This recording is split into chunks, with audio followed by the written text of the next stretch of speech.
I'm so hungry, so I have to cook my breakfast. And also guys, I'm cooking some eggs and hot dogs. And now guys, I'm frying some onions. Smells so good. And I have to cook some corned beef. Yum. Guys, I'm so hungry guys. So corned beef, hamper, and Argentina. Okay guys, let's do it. Cook the corned beef.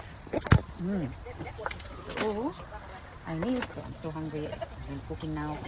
You know, I think it's very important guys to have breakfast in the morning. I believe that that's a very important meal during the day. So that's why I prefer to have breakfast in the morning, and I feel like I'm strong. You know, I have energy after eating breakfast, and you can have coffee, and then you can go for a walk and that. So I think, yeah, for me it's very healthy to have breakfast. So some other people they don't really want to eat breakfast, and me, I just make some breakfast. Right, so guys, Argentina, I'll just mix them together. This one is made in Australia, and this one is from Philippines.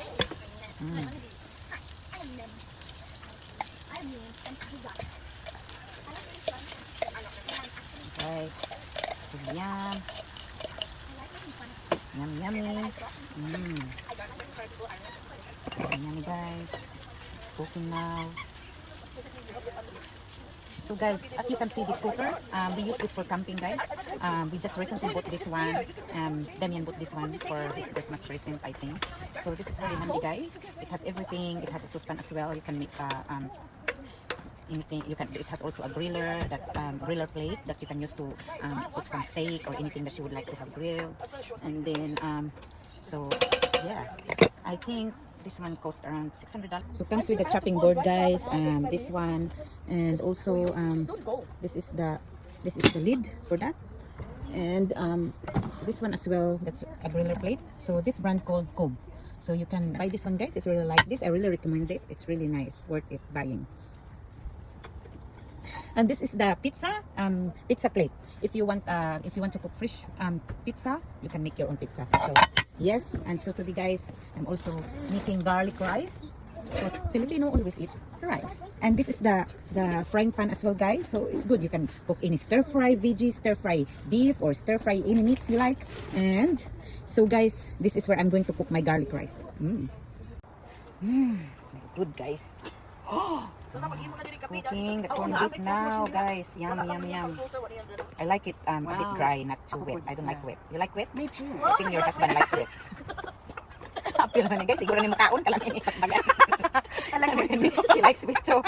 I don't like it wet guys. I like it dry. I like wet also. Yeah, she likes wet, that one. So just let it cook it for a while guys. Probably take 10 minutes. Maybe you want some eggs. This one's eggs already here. No need for eggs. Where are you going?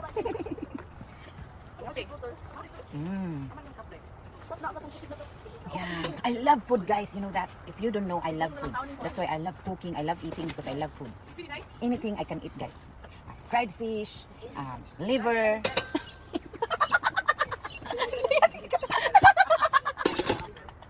Oh my goodness. So guys, I'm also making garlic rice because I love garlic rice for my morning breakfast. I like buffet style, you know, because you know I'm camping at the moment and I feel like I want to have a buffet breakfast. So we already have some leftover rice from last night, and then so I'm using garlic from jar guys because I couldn't be bothered chopping a fresh one. But anyway, still tastes good. It depends how you cook that. Yes. All right. Also, I'm cooking bacon guys. I can't wait. I'm so hungry now. And some hot dogs. Yan. Dala na taog na nuts guys. Ito ang dapat ang dito. Reels is in here. Oh, that's for me? Yeah. Hot ones. What do you say? Thank you. Please it. You want butter? I like a rum one. Mas di na yun.